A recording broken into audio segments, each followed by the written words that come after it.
Utara itu menjadi penting ya dalam kaitannya dengan Kota Bandung, spesifik air. Karena satu bahwa air yang jatuh di kawasan Bandung Utara, yang dikatakan kawasan Bandung Utara tentu yang di atas 750 meter di atas permukaan laut ya, itu kalau hujan jatuh itu kalau tidak masuk ke dalam tanah semuanya menggelontor ke Kota Bandung, sehingga kawasan Bandung Utara dan Bandung Selatan menjadi sangat penting, sangat strategis dalam kaitannya dengan apakah Bandung itu akan tenggelam atau tidak. Kalau kita bicara yang lebih katakanlah ekstrim gitu.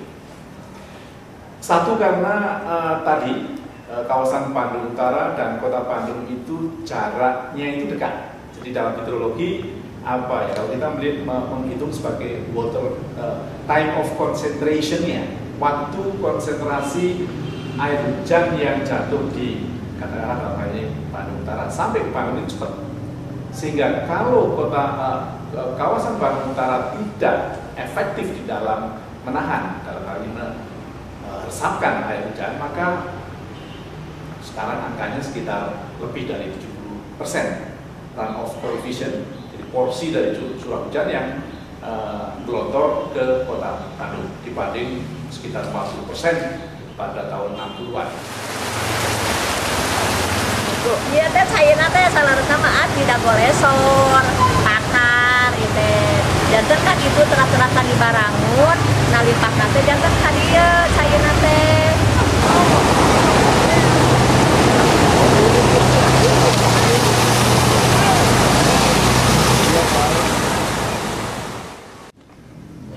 Dampak yang paling terasa adalah kita bisa lihat dari sisi perubahan musim kemarau dan musim hujan. Di musim penghujan kita bisa melihat fakta-fakta di mana banjir di Kota Bandung misalnya itu semakin meluas. Kalau dulu ada sekitar 20 sampai 30 titik genangan, sekarang sudah mencapai 60 titik genangan banjir. Di mana di wilayah-wilayah yang tadinya tidak banjir, kemudian sekarang menjadi banjir. Ini bukan semata-mata persoalan drainase yang buruk, tetapi persoalan limpasan air yang itu harusnya diserap oleh hutan atau pepohonan yang ada di kawasan Bandung Utara, kemudian tidak mampu diserap. Di musim kemarau, kita bisa merasakan bagaimana kesulitan atau krisis kuantitas air, terutama air bersih yang ada di Kota Bandung, karena sungai-sungainya selain juga tercemar, kemudian sudah terkontaminasi oleh polutan sehingga tidak bisa digunakan sebagai sumber air bersih, karena air permukaan dan air bawah tanah yang itu juga disuplai oleh keberadaan kawasan Bandung Utara juga semakin berkurang. Kalau Ciosa sebetulnya mata air terbesarnya ini, yang tadi mengeluarkan mata air yang besarnya itu sampai 4 in. Tapi bisa kita lihat bahwa pada hari ini mungkin hanya rembesan-rembesan saja, artinya airnya sudah hilang, juga tentu sudah tidak bisa dimanfaatkan atau digunakan oleh warga oleh warga Ciosa khususnya. Nah, tentu pada waktu kemarau pada seperti sekarang ini sangat kesulitan. Bu, upami aslum halodo kumaha di dia perkawis cai. Saat itu aya itu kekirangan dia mah. Dia bumi oge gitu da aya cai masang ti pamnya ngan aya kan mah da aduh geuningan dongkapna teh ngacir sami kieu tah. Itu tah. Tempo-tempo saat. Terus sababaraha eta ge meseran we ti pam. 8.000 sa kibik. Kebetulan Abah pada saat ini ada di wilayah Cienteng yang bersebelahan dengan Lubuk Bandung, di mana dua wilayah ini yang sering dan kerap kali merasakan dampak daripada keekstriman Citarum. Kebetulan sekali sedang berada di Citarum yang Muara Cikapundung yang dari Bandung ini di sini. Nah, yang lebih ironis dan menyedihkan sekali, para pengurus kan di KBU kawasan utara itu sebetulnya dulu-dulu kami tidak pernah berdampak ekstrim, tapi sekarang bisa dilihat, bisa dikaji kebijakan apa lagi yang ada di sana. Kami akan lebih rentan dan rawan, sangat rawan sekali.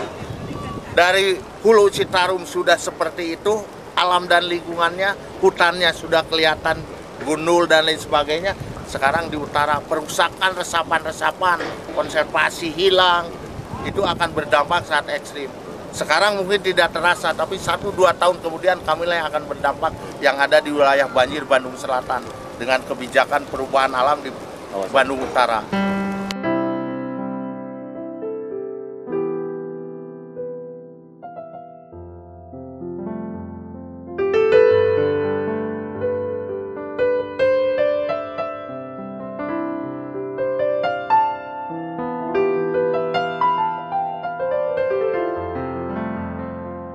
Dan jangan dilupakan bahwa sejak 1982 itu lebih dari 5 aturan, baik mulai provinsi, ya, surat keputusan gubernur, Kementerian Lingkungan Hidup, Kementerian BPN, dan juga Kepres yang menempatkan kawasan Bandung Utara itu sebagai kawasan konservasi. Nah, apa artinya ini? Artinya adalah bahwa kalau toh ada kegiatan yang sifatnya tidak konservatif, itu harus sangat dibatasi, sehingga baik permukiman ataupun juga usaha komersial, resort, kemudian hotel dan seterusnya, pariwisata itu harus sangat terbatas dalam artian tidak bisa seperti kalau mereka berusaha di kawasan budidaya. Ini yang harus difahami pertama. Jadi kenyataannya kan tidak.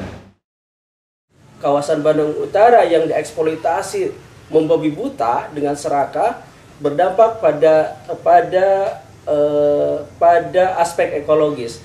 Kemudian secara sosial, bagaimana pembangunan yang ada juga menimbulkan konflik-konflik sosial.